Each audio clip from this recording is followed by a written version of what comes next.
नमस्कार। अपने चैनल मंजू पूर्णेंदु पे मैं आप सबका हार्दिक स्वागत करती हूँ। अभी मैंने एक वीडियो बनाया था ओल्ड एज के ऊपर, जिसमें मैंने बताया था कि वाइफ़ हस्बैंड को कैसे अपनी लाइफ को साथ में प्यार के साथ बिताना चाहिए आफ्टर रिटायरमेंट। पर सारे लोग इतने लकी नहीं होते हैं कि उनको अपनी वाइफ़ का साथ मिले या हस्बैंड का साथ मिले रिटायरमेंट के बाद भी या आफ्टर 65 भी। तो ऐसे में होता क्या है, जब आपके जीवन में इस तरह की घटना घटित होती है, उस समय आप बुरी तरह से टूट जाते हैं।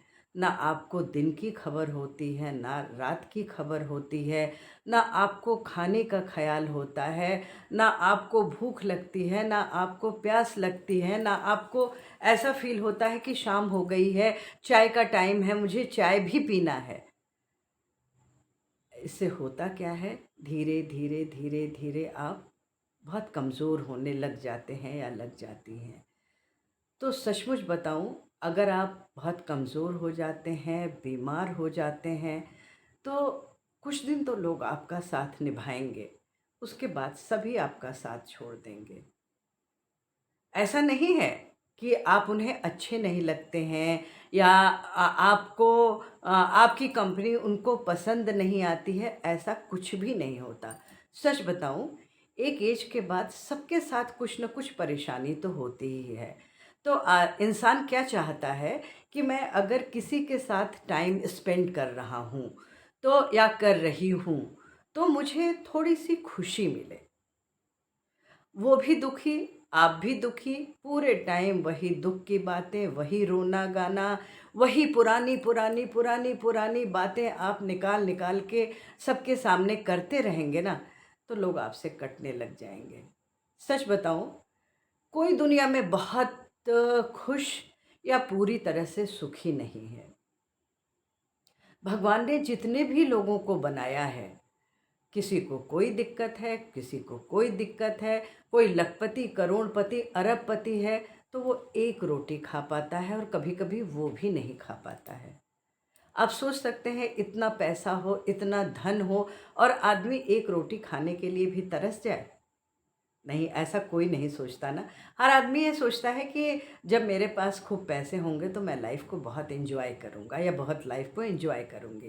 पर देखिए, अगर आप पैसे के पीछे ही भागते रहेंगे, तो शरीर धीरे-धीरे आपका साथ छोड़ना छोड़ना शुरू कर देगा, है ना? तो पैसे के साथ-साथ शरीर का भी ध्यान रखें। और जैसा मैंने अभी कहा कि दुनिया में ऐसा कोई बंदा या बंदी नहीं है, जिसको कोई परेशानी ना हो। कुछ लोग होते हैं, हर परेशानियों के साथ बहुत अच्छे से जीना सीख लेते हैं। और कुछ लोग होते हैं, खुशी होती है तो भी उतावले हो जाते हैं, दुख होता है तो भी ऐसा दे मतलब शो करते हैं जैसे दुनिया में उनसे बड़ा दुखी कोई नहीं है। सच बताऊं, जब कभी आपको ऐसा लगता है ना, तो आप अपने से नीचे वालों को देखिए। जो लोग गरीब हैं, जो लोग एक रोटी के लिए मोहताज हैं, या जो लोग बहुत बीमार हैं, चाहते हैं कि उनका इलाज हो सके पर उनके पास पैसा नहीं है। किस तरह से वो जीते होंगे, आप कल्पना कर सकते हैं? मैं तो सोच के सिहर जाती हूँ कभी-कभी कि भगवान ने सब कुछ दिया था, ऐसा नहीं है। कुछ लोगों को मैंने देखा, बहुत अच्छी पोजीशन पे थे, बहुत पैसा रुपया था, गलत संगत से या गलत आदतों से उन्होंने सब कुछ खो दिया। और आज वो अपने बच्चों पे बिल्कुल डिपेंडेंट हो गए हैं या परिवार के लोगों पे बिल्कुल डिपेंडेंट हो गए हैं। परिवार के लोग भी कितना करेंगे? बच्चे भी कितना करेंगे? आप ये सोचिए कि उनकी भी तो अपनी ज़िम्मेदारियाँ हैं, उनकी भी तो अपनी ज़िंदगी है। क्या वो सारे टाइम आप ही के साथ लगे रहेंगे? ऐसा संभव नहीं है, है ना? तो इसके लिए बहुत ज़रूरी है, ईश्वर ने आपको दुःख दिया, मानती हूँ मैं भी भुक्तभोगी हूँ, मैंने भी इस कष्ट को अनुभव किया है, पर मैं आपके साथ शेयर करके आपको दुखी नहीं करना चाहती। पर मैंने जीना सीखने की पूरी कोशिश की है और आज भी मैं प्रयासरत हूँ कि मैं कहीं भी जाती हूँ तो मैं अपनी बातों से किसी को दुखी ना करूँ या वो टॉपिक ना छेड़ दूँ जिससे मेरी वजह से किसी को दुख पहुँचे।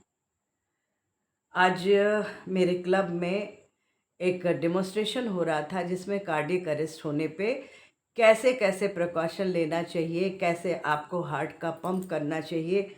ऑल ऑफ सडन मैं बिल्कुल इमोशनल हो गई, मेरी आँखों में आँसू भर आया। मुझे वही समय याद आ गया जब मेरे हस्बैंड के साथ ये सब कुछ घटित हुआ था। मैंने अपने आप को इमीडिएट कंट्रोल किया, 4-5 लॉन्ग ब्रीथ लिया, उसके बाद आँखें बंद करके ओम नमः शिवाय करा और फिर मैं धीरे-धीरे नॉर्मल हो गई। अगर मैं उसी समय रोने लगती, तो जो डॉक्टर आया था वो क्या सोचता या जो मेरे साथ की सारी लेडीज़ थीं, उनका अटेंशन पूरी तरह से उस तरफ से डाइवर्ट होके मेरे पे आ जाता। ये मैं नहीं चाहती थी। कोई इंसान इतनी दूर से आपको शिक्षा देने के लिए आया है, आपको अपने जीवन को कैसे सुरक्षित रखना है, ये बताने आया है और मैं सबका अटेंशन खुद लेने लग रही हूँ। तो ऐसा भी मत करिए। मैं तो इतना ही कहूँगी, जीवन है, सुख-दुःख आता जाता रहता है। आप देखिए रात के बाद दिन आता है ना, तो ऐसे आपके जीवन में भी ईश्वर ने रात अंधेरी रात दिखाया था, ठीक है ना? लेकिन उसके बाद सुबह भी तो दिखाया ना। तो उस सुबह के लिए उनको धन्यवाद कहिए। Sorry, sorry, sorry. रखा है। आपके 2 हाथ, 2 पैर, आँखें, सब कुछ सही सलामत है। आपने ऐसे बहुत सारे लोगों को देखा होगा जिनका हाथ नहीं है, जिनके पैर नहीं हैं, जिनको आँखों से दिखता नहीं है, वो भी तो जी रहे हैं ना। ऐसा तो है नहीं कि उन्होंने सुसाइड कर लिया, वो भी जी रहे हैं और पूरी कोशिश में लगे हैं कि वो अपनी ज़िंदगी को अच्छे ढंग से ही जिएँ। तो हम लोग तो एक नॉर्मल, भगवान ने इतना सब कुछ दे के नवाज़ा है, हाथ-पैर सब सही सलामत है, आँखें सही सलामत है, शरीर उनकी कृपा से साथ दे रहा है, तो हम इसको मेंटेन करें। कोशिश करें कि हम एक जगह बहुत देर तक बैठे ना रहें, सुबह व्यायाम और प्राणायाम ज़रूर करें और अपने आप को हेल्दी रखें और रोज़ एक बार सुबह उठने के बाद हाथ जोड़ के ईश्वर को धन्यवाद ज़रूर करें कि ठीक है, आपने अगर मुझसे कुछ छीना है तो मुझे कुछ दिया भी तो है।